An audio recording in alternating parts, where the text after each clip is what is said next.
Cedar Ridge Amontillado. Yeah, I will say one thing though. I do like their one of the best things about Cedar Ridge is obviously I do like their taste, but their prices are incredible for anything, and they ship to most of the states. So availability and price for this products is incredible. Like it's $60, $65 maybe for a 5-year-old bourbon, almost, Yeah. or maybe more than that, aged in a sherry cask at 115 proof. From and they make everything, grow everything, they bottle everything. That's pretty incredible. I don't know if it was always the case that Cedar Ridge used to ship everywhere because I could have swore there was a point in time where there was a great price, but I couldn't get it hold of it. Yeah, I think now they've opened up a lot more. They still have some restriction based on the state and the regulation of alcohol in that state. So some states don't allow shipping. All right, Mr. Master of Malt, Master of Everything, Cedar Ridge. What do you think about what you're smelling so far? Master of nothing. Here I am. We have tried it before, and before this call, I did tell you that I was a little disappointed in this one just because of the hype around it and how a YouTuber that we mentioned earlier, they are really big into it. So it had a different expectation in my mind. Uh, why am I getting so much of all of a sudden I got a lot of it definitely has a very big sherry influence on the nose. Mm-hmm. Like those deep, dark, rich flavors of like sherry or for like dried fruit like raisins. Like you have a raisin, a cup, and some peaches, and you merge them together. That Mm-hmm. kind of just fragrant that gets you first. It's definitely like it also feels like smells. a little spicy. It smells the way you know how like with I don't know anything about sherry and this and that with wine, but you know when they're dry, they have a little bit of that sour twang when they're dry. I kind of get Yeah, that. yeah, yeah.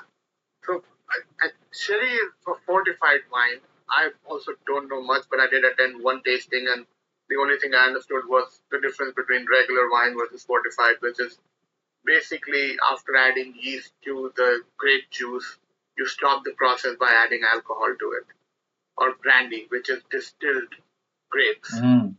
That process is fortification, and that changes how, and then they're aged in oak casks. Because sherry is such a dark, deep red flavor Mm-hmm. that eventually that color transforms into the bourbon, even if it's a younger product. So Yeah. All right. Well, let's taste this thing.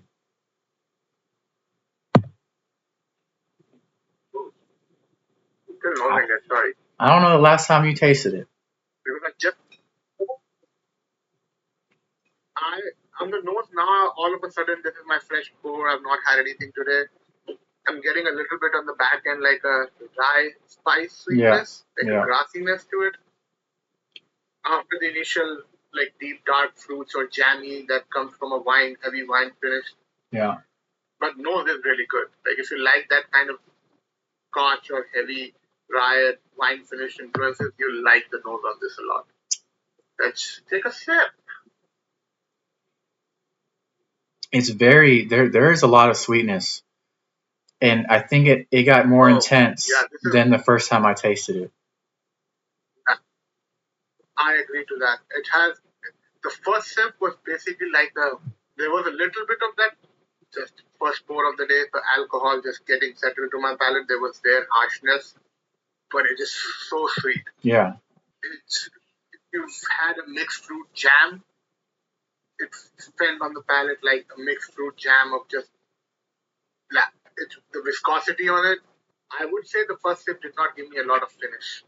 Like it's long, but I'm not getting a lot of flavors from it. Yeah. Oh wow. Yeah, this I was wrong. My first impressions were wrong. This has opened up a lot better. It's funny you So mentioned the this rye is one of those. because Yeah.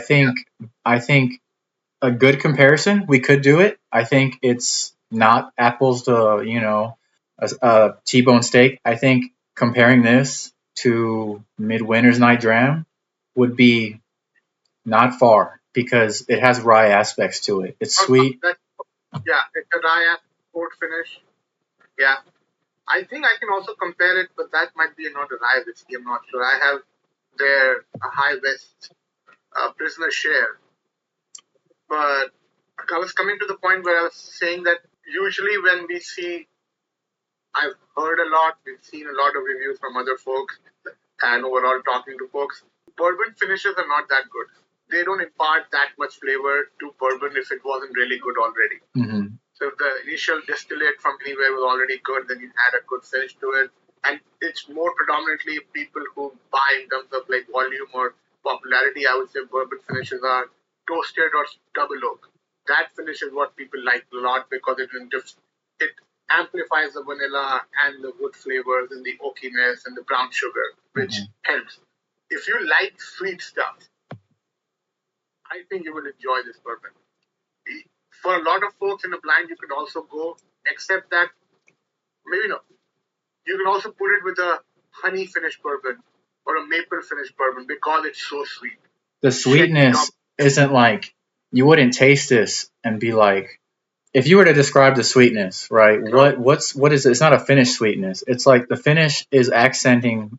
It seems like already sweet bourbon in a way. The best way to describe it, and it's weird because I don't think I've ever had that fruit in that. It's like a very ripened, dark peach, and we eat the whole thing. So you get the sweetness of fruit, so it's not brown, it's not sugar sweetness, it's natural sugar sweetness, and there is that bitter tartness to that, like a little sourness at the end with a little bit of spiciness going around. That's the best way to describe this one for me, my palate, what I'm experiencing right now. Yeah. So if you like that flavor, you will like it.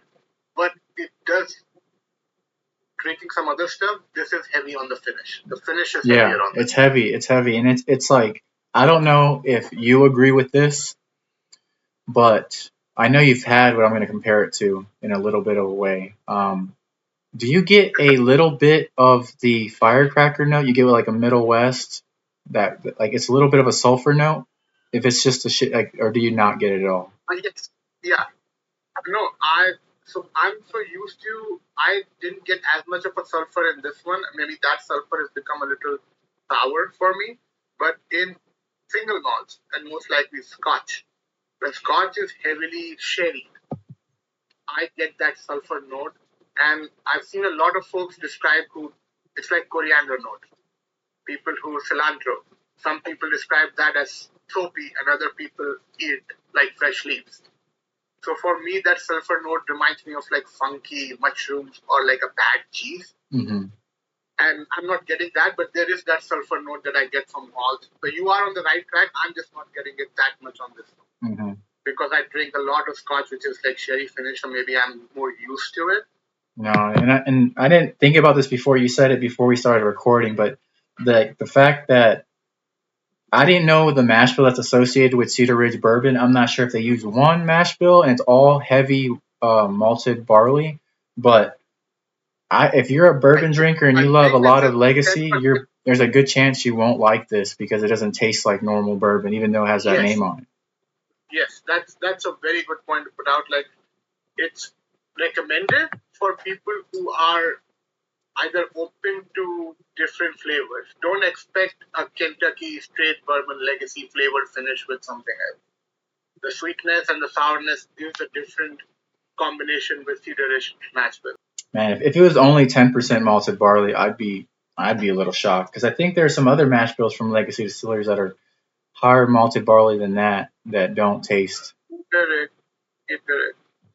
So Cedar Ridge normal bourbon, they are 74% corn, 14% malted dry, and 20% malted barley. So they're malted both. I think the reason it's so different, yeah, they're both malted. And when dry gets malted, it gets a little bit more of that hoppy or fruity. The extreme extent of that is in that last gram of Jane, last Mary Jane gram, whatever that is, River Roots. So that is definitely there. So you have to like that flavor. It's not, just don't buy it because somebody said it and you want to try it and it's a finished bourbon. Go with that expectation and you'll like it. Yeah, I think this is like, there's people say there's the gateway to Scotch if you want to traverse there is like a single malt, but I think this is a gateway to single malts. I can see that. I can see somebody who's heavily into bourbon is like open to trying scotches or single malt, but he's been burned by either too peaty or too malty or just flavors that he doesn't vibe with. Mm-hmm. And when you give them this and then you give him a scotch, it's like, okay, this is what it is, and there's a little different step on top of that. Yeah. And there's a good reason why it's like that, because the master distiller is heavily influenced by scotch making. Mm-hmm. So the way he's doing that is doing his own home ground, but trying to bring up some of that quality which shows in the distillate. So it is not for very hardcore bourbon drinkers, I would say, Mm-hmm. but it is for whiskey drinkers for sure, in my small opinion. Yeah. Now, with like people, there's a lot of people out there that need to have a number attached to, like, what do you rate this, or what's the nose rate, or anything. If you had to attach numbers to these things, what would you say? I actually, I know we can say numbers, we can say, but I feel like that me giving a number is a very qualitative analysis of something which is not very. Mm-hmm. I can't quantum. I can't put a number to saying this is 7. In what respect? Like 7 makes sense if there was an 8 or there was a 6. It's such a different thing. If I was rating like 6 of these together, all the batches of it, then those numbers in my mind make sense. Saying, okay, this is an 8, that barrel was 7. Compare it to that same finish, same everything. All of these bourbons that we're trying, or we have tried in the future in this channel, will try to put our opinions out. I feel giving a number is just like you're gonna get attached to it, but that's not the whole picture. So for the sake of giving a number, I can say that. Mm-hmm. And if people, who are 1 or 2 people who are listening to this, want to really hold on to that number, just for giving a number on this particular discussion, it's a 7.5.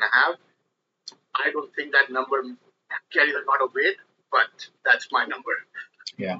What would you think? Like, if you were watching this as a viewer, how would you want somebody to describe, instead of just putting a number? I think a lot of people that I do enjoy watching their content, they tell me the notes that we talked about, what they are getting from it, how it was made, and what it might be, or sometimes give alternates on what you can try with it, without actually saying how good on a scale it is. Yeah. That's why I was getting with that, because we get hung up on that a lot. 7, 8, 9, 10. Yeah. Best of the year, worst of the year, bad, which I don't feel very comfortable with, because the fact that we're consuming this product which is made by a lot of patience, love, and hard work from everywhere, Mm-hmm. from anybody. So it's just me bashing it feels like a little too much. Yeah. And I think you're right about when you said, like, what does a 7 mean, in what context does it mean? Because if I was watching a video, let's say, again, this is all recency bias and it always comes to mind, right? But if I was watching a video about H. Taylor BTAC, right, a low proof, high aged bourbon, I would like them to, if they're going to throw a number out when you compare it to other low proof, high aged bourbon. So, yeah. Yeah.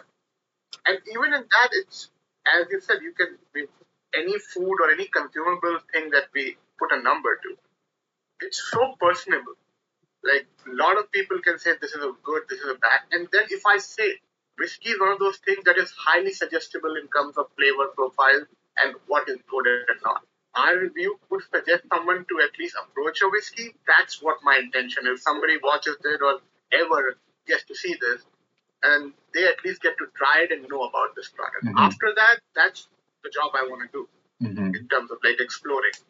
My reviews are my personal, it's my palate. My palate experiences something completely different. If I say this tag batch is the best batch, that doesn't mean anything. Mm-hmm. It's basically just my personal thing. Like, this TV is better. Okay, great. Like, it's not giving you anything that you need for approaching the bottle or drinking. It's just a comment. And we have a lot, what I see from what in the 4 or 5 years in social media, about people saying what people should buy and why people should buy. And I feel like that's too much. And that's why the consumer, like us and people who are younger into it, sometimes feel like, oh my God, this is so much. If I've never tried a GTS, I've not had good bourbon. If I've never tried something else, I've not had good bourbon. And that chase drives a lot of people crazy, and it drove me crazy. And I'm still crazy in that sense. Mm-hmm. So I don't want to put it out there what I went through, and I realized what the negative of that chase are. Mm-hmm. Like chase is important because it's your interest in the hobby, but not to the fact that if I don't have a high-end bottle that every reviewer will say top five. So let's just say, without naming anybody, let's just say we all know top five bourbons for this year most likely are going to be JD 14, Beacon, William Harrell 19, one of the B-Tax, and King of Kentucky to Mixters 20. Yeah. And we all know, as bourbon consumers, enthusiasts, newbies to experienced people, that yes, those are the creme de la creme, the top of the bourbon that every year gets released from each big distillery. But are we ready to analyze or accept and try and experience everything those bottles are giving us when we get a chance? Our own palate is developed to the point where we get everything from. Yeah. We forget that in the race to just try it and comment on it or show it or have it in possession. And I've done that. I'm not putting anybody on the spot here. I have done that. I'm telling you my personal experience from it. Yeah. I don't want to put that out when we're putting something out. Mm-hmm. Go buy, go try, whatever you feel like it. You'll take a review. All the reviews that you take from anybody should be the pinch of salt that this is their opinion. I agree with everything you said. Your thoughts on this, right? Because it seems like you like it, right? You before this call, you were like, I was disappointed with this, which I agree with. I can see why.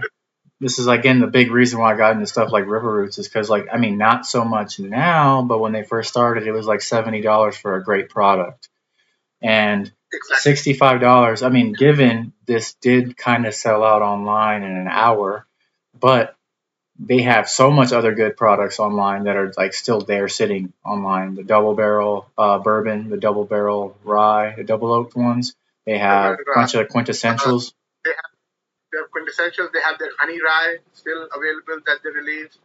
And they keep on doing that stuff. You just have to sign up to their email. They let you know, and hopefully they ship to your state. And you get $70, $80 bottle delivered to your household.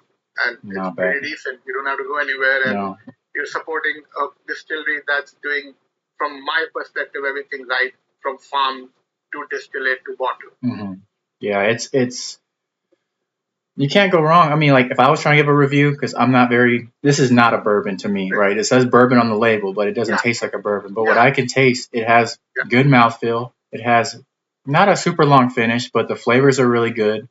The finish is nicely done. It's not overly done. It's a strong finish. And for $65, I'd buy it again. So yeah, it's I would, that would be the thing. Like if the big, if you want to say the end of this review, what I would say, if I had a chance to buy it again at $65 to $70 or $80 or even $100 when this bottle is gone, I'll buy it for myself. Yeah.